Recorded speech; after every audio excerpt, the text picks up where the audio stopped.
Hello and welcome to Copperhead Road Homestead. I'm here with Steve Earle and Abraham, and here's Toby actually as well. We're over in the strawberry patch. We're going to talk about the strawberries here in just one moment. If you're interested in that, then stay tuned.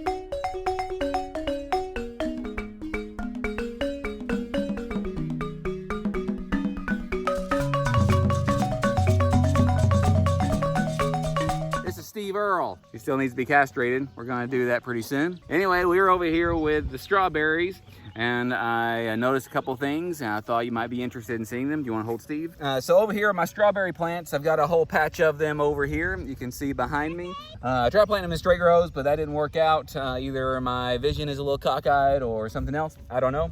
But anyway, they're doing something over here that I think is very interesting. If you want to turn one plant into many plants, and those of us who don't like spending a lot of money, and maybe that's you as well, enjoy doing that, then this is something for you. Here is one plant. This actually might have been started from another plant last year, but coming off of it, this is called a runner. And I'll try to zoom in a little tighter on that here in just a second.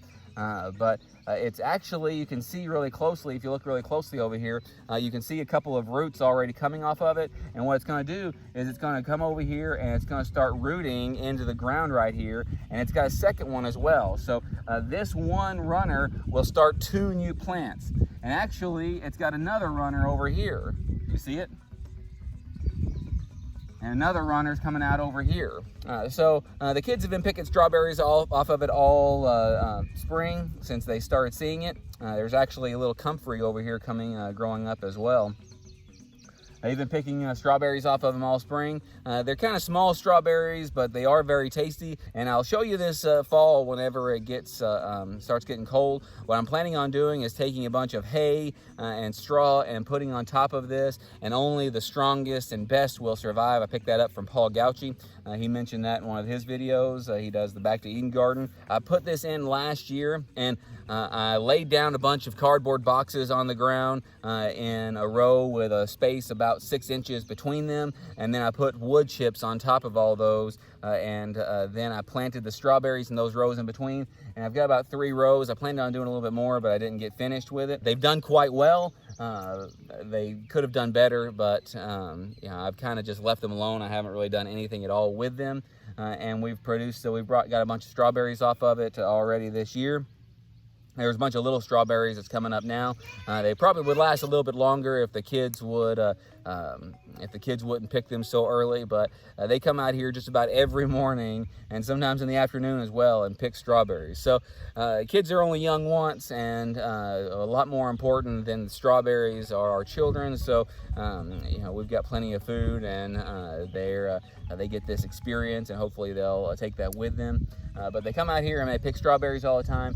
There are some June bearing and then some ever bearing. June bearing have one big crop that comes around June time, and you get all sorts of berries. They actually produce a whole lot more berries than the ever bearing, but they produce them all at once. And then you have the ever bearing, and they produce just a little bit all the time, so you can keep on coming and going. I like the idea of the June bearing, but I think that I'll probably just plant, as long as we have kids here, I'll just plant the ever bearing. And then when the kids grow up and it's just Rue and I, we might go ahead and just do a few ever bearings so we can have strawberries all the time, but then do mostly June bearing because you get a whole lot more strawberries from them. But if you want to turn one plant into many plants, then let these runners go on like this, and it'll propagate into more. Here's another strawberry plant that's just beside it, and it's got one runner that started, and another runner is going on from it as well. So by the end of this season, Papa said that he's always seen them in rows. I'm just going to let them go. It's just going to be ground cover up here. So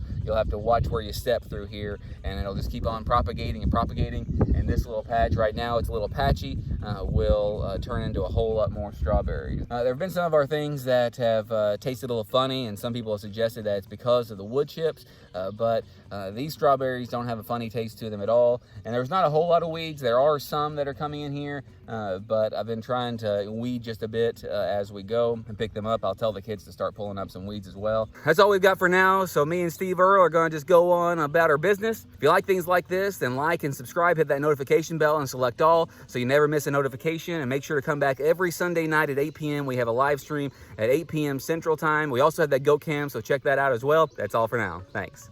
Say bye, Steve.